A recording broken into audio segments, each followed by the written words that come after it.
पे यहाँ पर आपको 2 एपी दिया हुआ है, ठीक है। पहला एपी लिखें, कितना है 63, 65, 67, और एक दूसरा एपी दिया हुआ है 3, 10 और 17। ध्यान इधर 2 एपी दिया हुआ है 63, 65, 67। इसमें देख रहे हैं एपी में क्या हो रहा है, पद घट रहा है कि बढ़ रहा है, कितना करके बढ़ते जा रहा है, 2-2 करके बढ़ रहा है। और यहाँ पर देख रहे हैं पहला पद है 3, 10, 17, ठीक है। यहाँ पर पद बढ़ रहा है और कितना बढ़ रहा है, 7। तो आपको पूछा कि इस एपी, दोनों एपी में कौन सा ऐसा पद होगा, कितने नंबर का पद होगा जो दोनों आपस में बराबर होगा, दोनों आपस में बराबर होगा। मतलब देखो यहाँ पर ये कितना कर बढ़ रहा है, 2-2 करके बढ़ रहा है, ठीक है, और ये 7-7 करके बढ़ रहा है। तो कोई तो ऐसा पद होगा जो दोनों का आपस में बराबर होगा, ठीक है। तो यहाँ पर देखो इसमें a का वैल्यू कितना दिया हुआ है 63, d का वैल्यू कितना है 65 माइनस 63 कितना 2।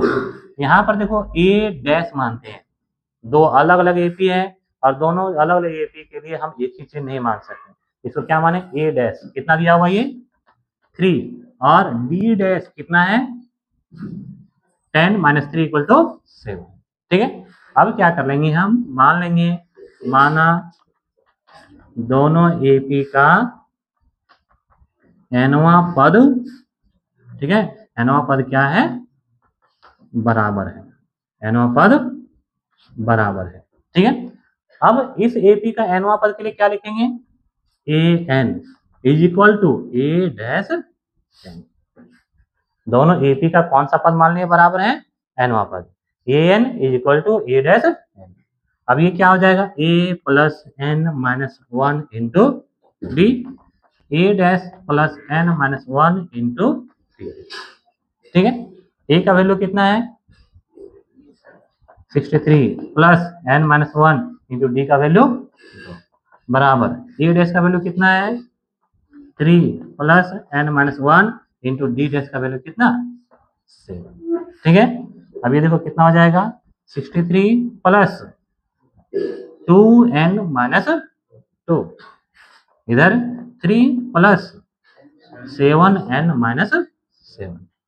अब सब n वाले को एक तरफ, बाकी सबको दूसरे तरफ ले जाना है। ये देखो इधर 2n है प्लस 7n, इधर आकर के माइनस 7n, ये 3 माइनस 7 कितना हो गया माइनस 4, ये 63 माइनस 2 61 प्लस में उधर जाकर के, अभी देखो 2n माइनस 7n कितना हुआ माइनस 5n, और ये कितना हुआ माइनस 65, इसीलिए n इक्वल टू कितना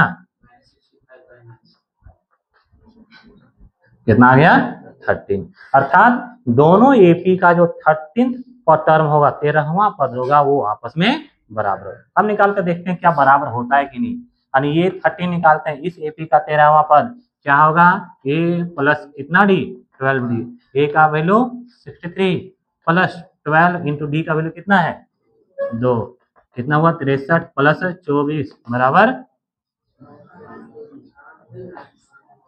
कितना आया 87 आया। अब इसका 13वां पद निकालो, a dash 13, a dash plus 12 D, ये डैश कितना है 3 प्लस 12 इंटू डी का मान कितना है 7, 3 प्लस, देखो यानी इस एपी का 13वां पद भी 87 है और इस एपी का भी 13वां पद 87, यानी दोनों एपी का जो 13वां पद वह कितना हो रहा है बराबर हो रहा है, ठीक है। तो हमारा आंसर क्या हो जाएगा n इक्वल टू 87 नहीं 13, ठीक है, 13वां पद।